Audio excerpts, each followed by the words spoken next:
All right, for our second video in covering the Rifter 25. In the last video, we talked about just the general overview, but I told you we were going to talk about how to incorporate your more realistic, real-world military into your Ninjas and Superspies or Heroes Unlimited games. Now, why is it specifically tied to those two?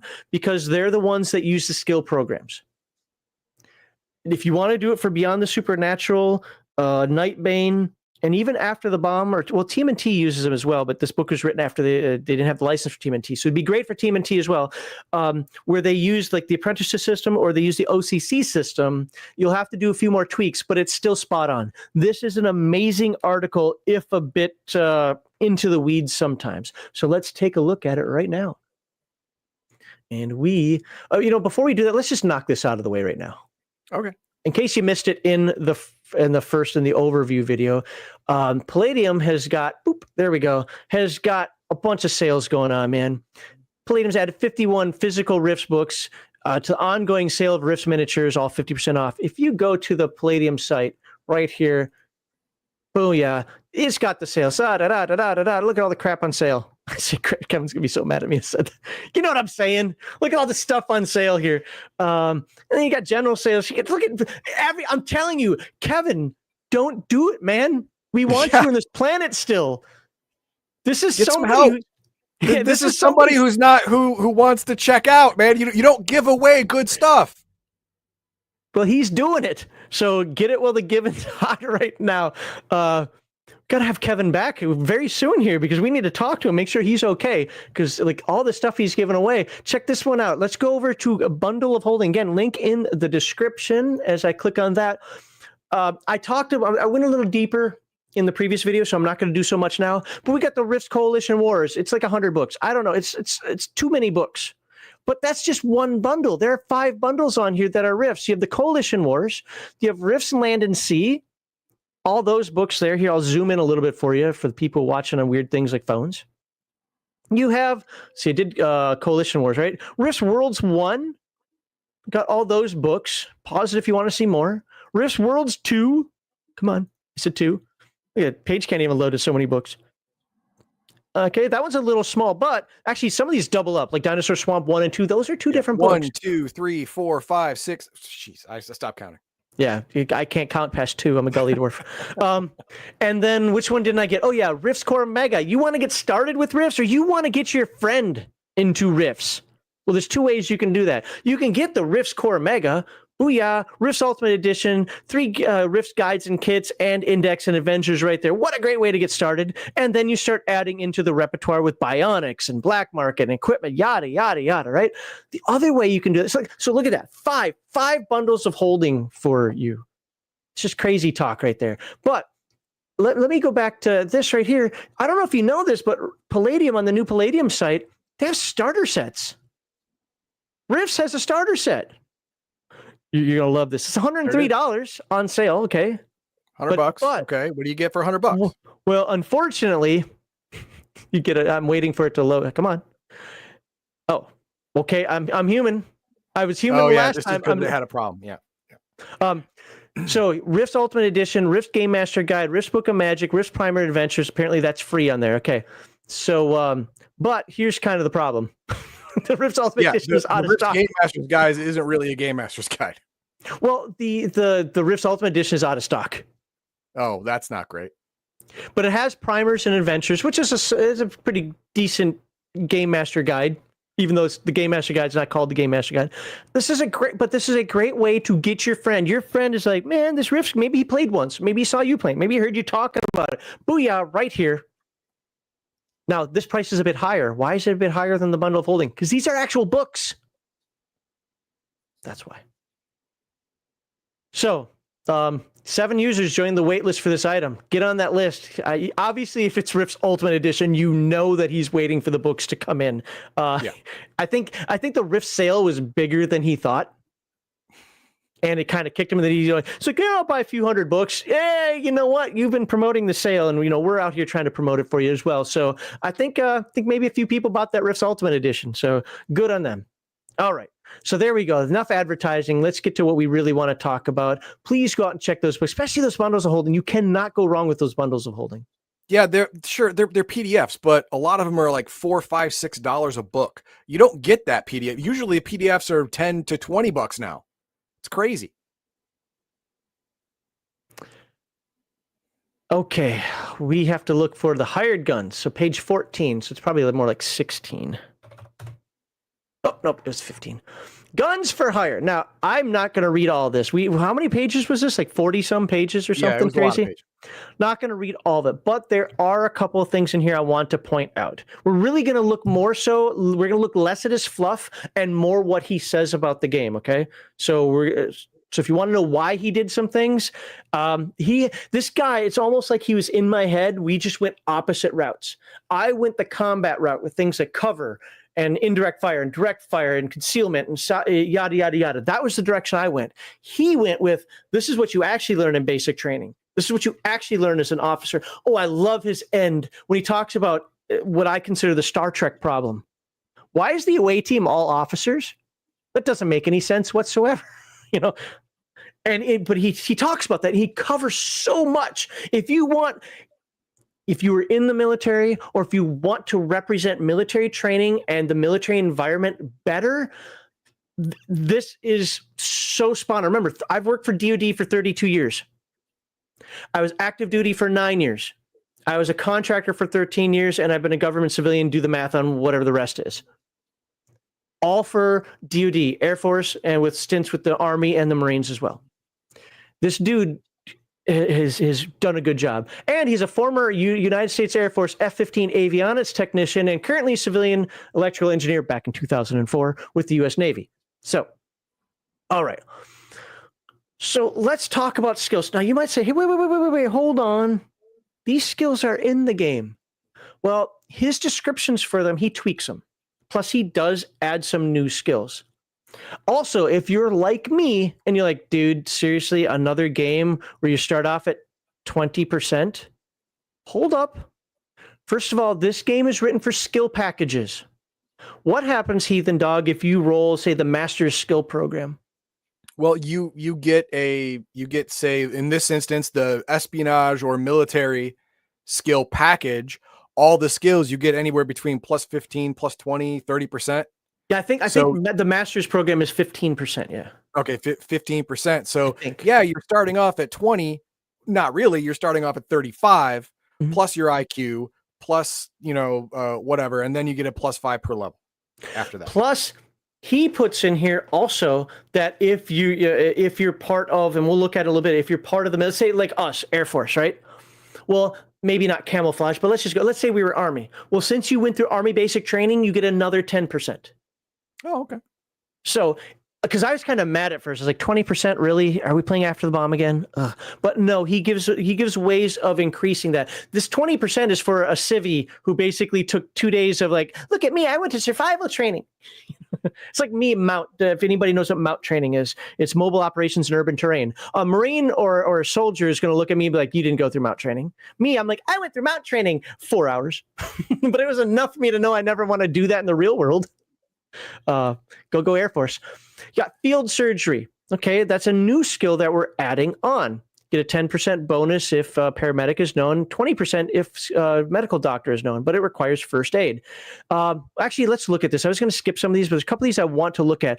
Doug, why, before you read this, why do you think that he would have added the field surgery skill? What was missing in Palladium for this? Okay. In Palladium, there is a noticeable gap between first aid and surgeon that paramedic didn't really fill. Right. It didn't fill that gap properly because paramedic is closer to first aid than he is for surgeon, but he can give drugs. but he can give drugs. That's basically it. Yeah. But the gap between paramedic and surgeon, it's too big. There should be something in there. Yeah, the way this is done, and I'll read it again. I got to be careful. I can't read a lot for you guys out there because this is a really long article. But I'll read it. This is our self-aid buddy care plus one step. Okay, so this would be like what shares Legion of Miss shares. For if you watch his Dirty Casual streams on Thursdays and Saturdays, he would have skills in this. An advanced form of field first aid. The skill represents knowledge in surgery and medicine in a primitive field environment. So you're not in the pristine, got nice sutures ready to go. The skill includes what's that? You're in a foxhole cutting into somebody. Yep. The skill includes the basic sterilization, cleaning, stitching of wounds, as well as removal of bullets, shrapnel, and other foreign objects. But advanced surgery and trauma treatment is possible only if the character also possesses a medical doctor skill. Also included in this is some basic holistic medicine equivalent of the skill, same name, but at half the character's field surgery skill. Because in the military, we are taught, dude, you do whatever it takes to keep this person's blood flowing in his body and his heart beating and his brain working. And sometimes if you have to get some hay and some mud, mix it together with some mushrooms or some crap and throw it on that wound, that's what you do. My favorite, and this is a true story, is the idea of using super glue to seal a wound. Yes. Super glue is actually something that's poisonous. You don't want to do this to a major lacerate, like the dude's bleeding out, you got to put his guts back in him. But if you've got a decent sized laceration that's going to cause a problem, super glue that thing shut. And then when you get back, they'll handle it, with real stuff. This is all stuff that gets you to the hospital. So alive. Yes. So, all right, but you get the idea. Again, I cannot cover so many fortifications. That's a great one for building DFPs. Military etiquette, again, but hold on. They have this skill in the game now. But was it in the game when this was written? I don't know. But this guy actually writes it up very well as to what military etiquette means. Look, you can know a lot about the military. Heathen Dog, when you were an airman basic or even an airman, one stripe airman, mosquito wing. Sure. Did you know exactly how the bureaucracy worked, and by talking to your sergeant who he's going to go to, and then if the commander's getting involved, or why you don't just talk to the commander? I mean, you knew the chain of command. God, but did no, you understand? I knew all that hierarchy existed, but my end all be all of my existence was my supervising sergeant. That's it. Right. I mean, that was it. Any problem I had, I came to him. Any orders that came from above him actually just came from him, as far as I knew. All right. I learned later on, as I became an airman first class and a senior airman, that, where these orders came from. Did it sound like something that came from him, or did it sound like that something that came from my master sergeant or the lieutenant or the captain or whatever? Mm-hmm. Then I started to understand, where all this chain of command stuff was happening and what smelled of what. But in the beginning, no, I didn't know any of that crap. Can you tell me off the top of your head, what do you wear during MOP 2? I never did. Oh, you never had to do that? No. Okay. Well, so nuclear, biological, chemical warfare, I guess I would have that skill and he would not. No. So MOP 2, at least back then, I don't know if it's the same now, was the shirt, was the pants, and everything else. Yeah. And the boots. You didn't have the gloves, and you didn't have the mask. We basically only did MOP 2 and MOP 4. We never did the other ones for the most part. MOP 4 would be all battle rattle. That'd be the entire gloves, mask, and so forth. So, I had to go. I was actually a chemical sniffer when I was in Korea, and they told me that because I was the lowest ranking airman, that if worst came to worst, they'd take off my mask and make me sniff it. And I'm like, well, somebody's going to get stuck a couple of times before that happens. But okay. Parachuting, traps, mines, you see a lot of these skills here. Underwater demolitions. Here's some that I don't want to say I disagree. In fact, as I thought about it, I think he's right, and my way of doing it is wrong. But I can't get my way of doing it out of my head. And I want to look at this one. I want to look at weapon proficiency, not skill, not a normal skill. Weapon proficiency. So what does that mean? Attack bonuses, bonus to strike, bonus to dodge, bonus to parry, yada, yada, right? Surface to surface missile. Now, I treat that as a skill roll, a weapon system skill roll. Sure. But he actually has it as like a rifle or submachine gun. So let's take a look at this one. It's a proficiency in the use of various medium to long range surface to surface missile systems such as Tomahawk and Scud. Remember, this is 2004. and includes intercontinental ballistic missile systems such as the Minuteman. These weapons usually require several people to operate them, including fire control personnel who would use this weapon proficiency, and radar guidance specialists using the weapon system skill. So the way I do it, I'm only doing half. Okay. Bonus to strike is the same as for other military weapon proficiencies. Characters assumed to be familiar with 1d4 missile systems determine when this skill is learned. Unfamiliar large missile platforms will require 1d4 times 10 minute familiarization training. I'm not going to go into the rest of this. This is where I think he dives a little too deep into the woods. I'm not mad at this. I'm not mad at this at all. I think that if you want to use this in your game, as long as you find an effective way to make this go, do it. But I think, to me, this dives too much into the weeds, and weapon system is good enough. Though maybe you have to make 3 rolls, and that's why you have a team of people doing it. What are your thoughts? Yeah, I don't. It's just unnecessary complication. I mean, you only have skills for weapons that are direct fire, completely under your control. Everything that he's listing here is computer controlled, programmed, so it would fall under the weapon system skill. So yeah, it's unnecessiry complication. Now, I don't know how he runs his games, so I'm not going to sit here and say that this is wrong. Also, I don't run Ninjas and Super Spies, so I don't know how weird that gets when you start adding in gizmoteers and chi powers and all this other stuff. No, Cat, I'm doing something right now. Apparently, you don't care. So I wanted to point this out because I never thought of this as a weapon proficiency, and to be fair, I still don't think of it as a weapon proficiency. No. But check it out on your own. Maybe it's something that that you like. Now, he does have weapon proficiency underwater weapons, because anybody who's fired weapons underwater know that they don't fire like they do on the surface. So you can dive into that. Off-road vehicles, more piloting, ocean liners, large ships and ocean liners. This is for you if you're doing a Navy game. And he even talks about that. He's like, yeah, some of these skills aren't going to be really necessary unless you're running this specific type of campaign. Maybe you're doing a coalition naval campaign because that you just got off a humble bundle, or not humble, sorry, bundle of holding. Now you got some skills to go with that. Other skills, he goes into pilot space shuttles and space planes. Okay, you know what he doesn't have in here? Drones. But then again, this was written in 2004. Other skills, carpentry, construction, civil engineering. Anybody who's dealt with the military knows that CBs are a thing. They all have, Army has its own big CE battalion. No, it's bigger than a battalion, I think. Brigade. Cat, I'm busy. Jesus. Now, weapon proficiency improvised. Back to weapon proficiencies here. Represent training use of various everyday objects as improvised hand-to-hand weapons. This is for a nerd out there. You crazy Marines. Pool sticks, bottles, broom handles, suitcases, step ladders. All the crayons, fighting things. Crayons. Well, they eat those. They don't fight with them. Wow. Then they spit them at people. No, these are all the things that you would, because they like to get into bar fights because they can't keep their mouth shut, and they got to protect their friends. When I was in Korea, our comm squadron got into a fight with the SEALs.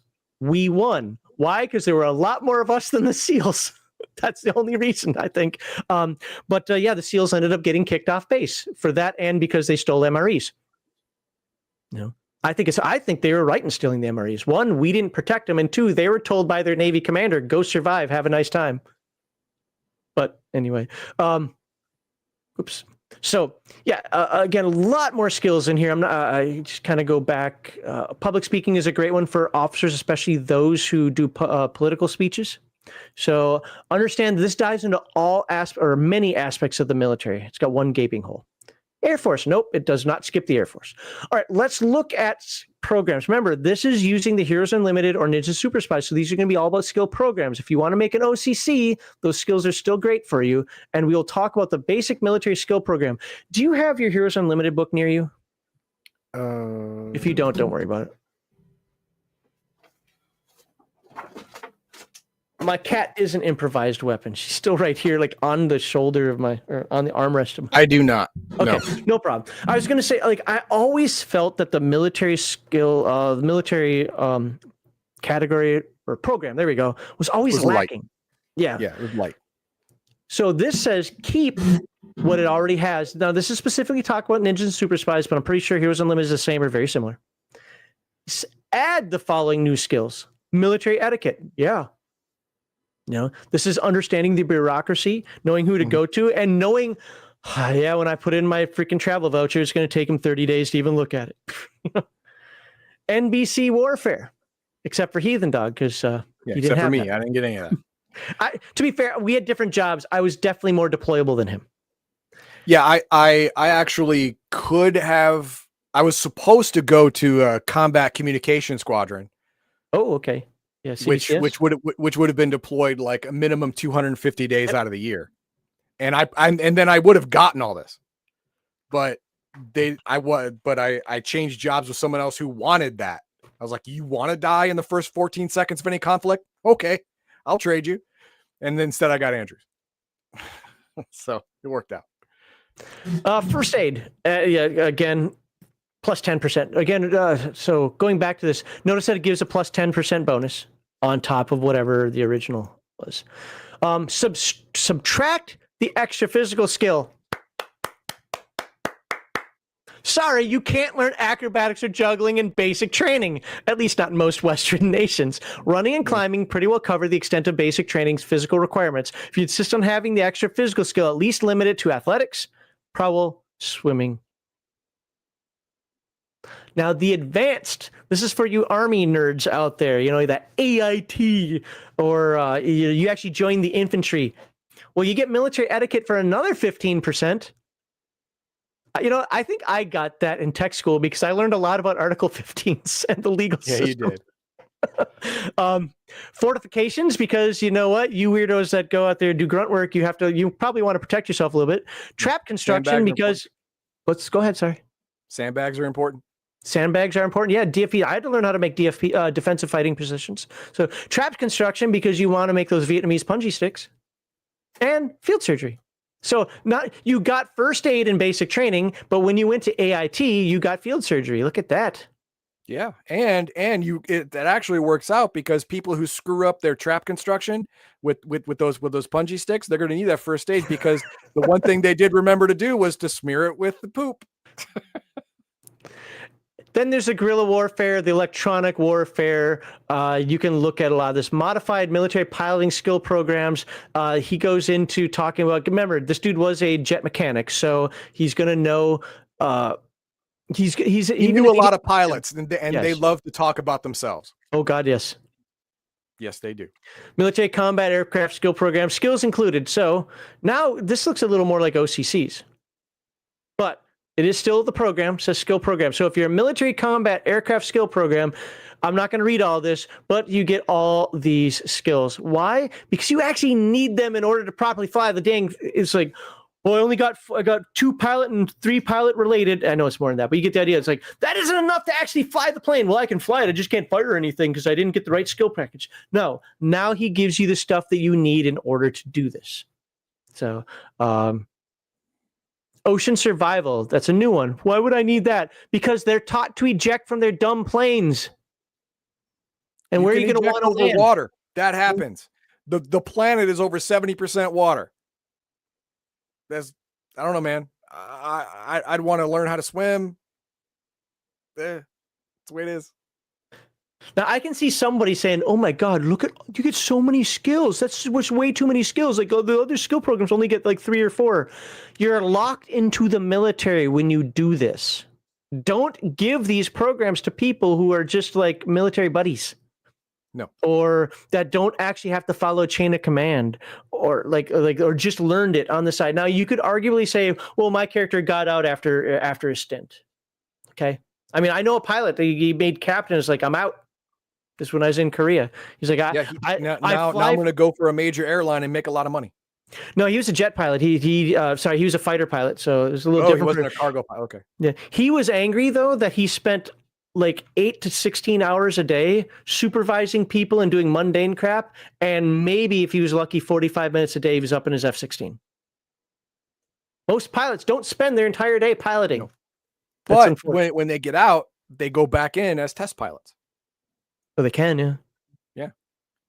And he'll talk about test pilots here too. Test pilot for the major airlines too. So now you got the military special forces program. All right. You want to go a step above and beyond? and you want to join the SEALs or SAS or Green Berets, here are the skills that you get with that. Little universal, but then there's a wilderness survival program. Look at all these different wilderness survival. Now, one could argue, well, wilderness survival really does everything. Well, I actually like this. I like saying, great, you're a good forest ranger, go live in the desert. You might know a thing or two, but without actually having some time to really train and understand what you can and can't eat, where you can find water and so forth, I don't really think that you're skilled in it. Now you get the skills for it. I'm actually okay with that. I know some people can be like, well, that's just too much into the weeds, and okay. Combat engineering. Oh yeah, you need those engineers. You need the people that can make those buildings for you. Is this going to be important in your game? If it's a more city-oriented or defensive-oriented one where you're protecting yourself from hordes of zombies or something, yeah, why not? Other than that, well, maybe not. Military field medic. Dog boys. Oh wait, no, that's not it. Canines. Gunners. Hey, a nerd's nerd. Is this right? I'm not going to zoom in enough for her on that one. But I can't even talk anymore. It's just there's so much in here. Other new skill programs, acting and cinematography. Why? The military has a PA. I was a graphic artist in the Air Force. I was forward deployed more than him. That's weird because we're part of combat camera. Okay. Well, now the graphics field doesn't exist anymore. The photography field doesn't exist anymore. It's wrapped under public affairs. Boating, computer network technician. There you go. Heathen Dog can now finally have a job. Yay. I'm scrolling. Then it gets into the gizmoteers and so forth that you will find in Ninjas and Superspies itself. Scrolling. Combat pilots. Now, creating realistic military personnel using skill programs. I'm not going to go through this. It is very, very well done. It talks about joining. It talks about promotions. It talks about chain of command. It talks about getting different jobs. A pedant will say he didn't go far enough. Well, that's not exactly how it works. Who cares? It's a game. Somebody who doesn't know anything about the military and is intimidated by this is going to think it's too much information. I think it is just freaking perfect for a game. It gives you enough information, allows you to not just be the United States Army, but close enough to where, if you're in the Army, you'd understand that you're still playing a game, but it represents it better. I hope my words came out in English. Special Forces talks a lot about Special Forces. My only complaint about his Special Forces, he doesn't include TAC-P in here. I'm like, how did you not include TAC-P, especially when that's Air Force Army joint, and he was Air Force. But he's got snipers, he's got demolitions, infiltration. He goes down here, where is it? Real World Special Forces, SEALs, Airborne Infantry, Rangers, Marine Force Recon, other Israeli, British. He even goes into the Russian Spetsnaz. And yeah, even more. Counter-terrorist units. Remember, 2004, pretty close to 9/11 still. I don't think he discussed Raven teams, though. Did he? Yeah, he didn't discuss Raven teams, which is a little weird for me, because they existed then. But that's fine. Some consideration. Okay, this is going to sum everything up. Rank and grade. I'm not going to read this. But this is what he shows. I actually learned something from this, believe it or not. He shows ranks and how it works. I didn't know that the Navy didn't use Warrant Officer 5. I didn't know that. Now, why does that matter? It really doesn't. But it's funny to me that the Marines use Warrant Officer 5, but the Navy doesn't. But anyway, this is unfortunately out of date as of last year because the Air Force now has warrant officers again. Yeah, and there's no Space Force on here. God. I don't know. Yeah, that is true. So, but he finishes up with this: too many officers. The quick version of it is this: if everybody rolls officer program, let them keep their skills, let them do the things that they're doing, but make them a sergeant. A higher level sergeant. Fine. Great. No. It even says just make them a normal sergeant, because you're not going to have you're not going to have a fire team of 3 captains, a major, and it's just it isn't right. You still go through basically what he says, still get your field, get your skills, do all the things that you would normally do because those are the skills you want. But in your team, in your squad, and into the greater military, you're actually a sergeant. And again, the purpose for that is for a little bit of realism. Now, if you don't care, if the Star Trek mentality works for you, where everybody's a lieutenant and the captain goes down on every away mission, fine, then do it. One of the things he suggests is to make people warrant officers in that case. Hey, look, yes, you're going through the officer program, but in this, you're going to be a warrant officer. I still even have a little hang up with that because warrant officers are really like such technical experts. Yeah. Technical sports specialists, yeah. But that may be just a personal pedant thing with me. Well, the original series, whenever they went away mission, there was always 1 or 2 red shirts. They were crewmen. But a lot of times they were lieutenants, though. Oh, well, a lot of time it was crewman this, crewman that, and that's just the regular enlisted dude. I mean, he could be a chief, whatever, but he's still notice, is that a player character? Fair enough. So, anyway. Wow, this is long. There's so much depth to this. Not a world book type depth. Not good enough for the coalition, was it naval operations or whatever that book is, type depth. But for a Rifter, way above and beyond. And something that if you want to represent the military better and you want to play military characters, you have to get this one. You have to. It is just so well done. It found the balance between gameplay and Palladium and reality. People who want pure reality, people who want just the simplicity of sometimes Palladium, but the people who want that nice middle ground of, I really feel like I'm in the military. I repeat, the character has to be in the military. Otherwise, you're giving them free skills for the purposes of just free skills and none of the responsibility that comes with it. All right, what do we have for comments? All right, well, most of it was just agreeing with you. So, and there was some other stuff that I starred one from a Nerds. This one was neat. Can dogs be juicers? And then I was like, come on, man. And then he was like, oh no, I mean dog skills. Can dogs have skills? Well, I know that we have at least 3 comments to because we have two fists for drinking while going over great military skills. Yeah, in case anybody missed it before, $50. Well, it's supposed to be a single $50 super chat, but he did a $10 super chat earlier for 1/5. Now he's 2/5 of the way there for me drinking. There we go. This was hilarious. This is a Marine. Yep. Mops 1 and 3 are for various risk levels. Mop 4 is for a 3-mile run after you F something up. Yeah, it's punishment wear, basically. Yeah. So I did Mop 4, but I was in the Air Force, so I was sitting in my tent. No, I was chemical sniffing, but such a Marine. I love it. Darth Thief says, "Hell, Max, my commander just said he'd tell you to take your mask off, and if you refused, he'd shoot you and move to the next guy." They tried to say something like that with me. I had a field knife on me, and I told them that if anybody tried to do anything, I'd stick them. They'd have to shoot me to get my mask off. Yeah, your commander made the mistake of telling everyone this. That means when he says to take my mask off, I'm going to shoot him first, right? Because this is why I was kicked off of security police. I would not die for protocol, and that was not allowed. 100% Miles gear, if you know what it is, it's overglorified laser tag. However, they take exercises seriously. I shot my commander in my first combat training. Won't go into the whole story, but he was getting people killed, so I shot him.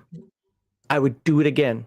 When I told that story, mind you, I went to combat training again 3 years. I only had to do it every 3 years because I wasn't truly mobility. But I had 3 years, and then that was 6 years before I even got out of the military. I told a chief 5 years after I got out of the military that I used to work with that story because I was talking with my supervisor, and he kind of brought it up. That chief told me that if he had his way, he would have wrote me up on charges and then stormed out of a conversation 5 years after I left the military. Because that's how serious they take that stuff. I shot my commanding officer because he was getting people killed. I would do it again. And the problem is, I'm okay with going to jail. You know why? Because at the end of jail, guess what you are? Alive. Alive. Better carried by 12, tried by 12 than carried by 6. Exactly. So if your commander was getting people killed, that includes you. And that means the bitch got to go. Well, my favorite thing, Kevin, in Miles gear is just tapping the front of it and making it shoot. Because what it did is use air pressure from the M16 to make it fire. I just tapped the front of it. Pew, pew. All right, let's get off of that. Okay, those were the comments for this. In the next video, we're going to switch gears. We're going to go from more realistic military in Palladium, and we're going to go all fantasy psychic powers and see if these psychic powers, these racial character classes, are for you. And look for Keaton Dog. He's chomping at the bit for this one, aren't you? I want to see it. I love it. All right, there we go. All right, look forward to talking to everybody then. Please like, subscribe, and share. And let's move on to psychics.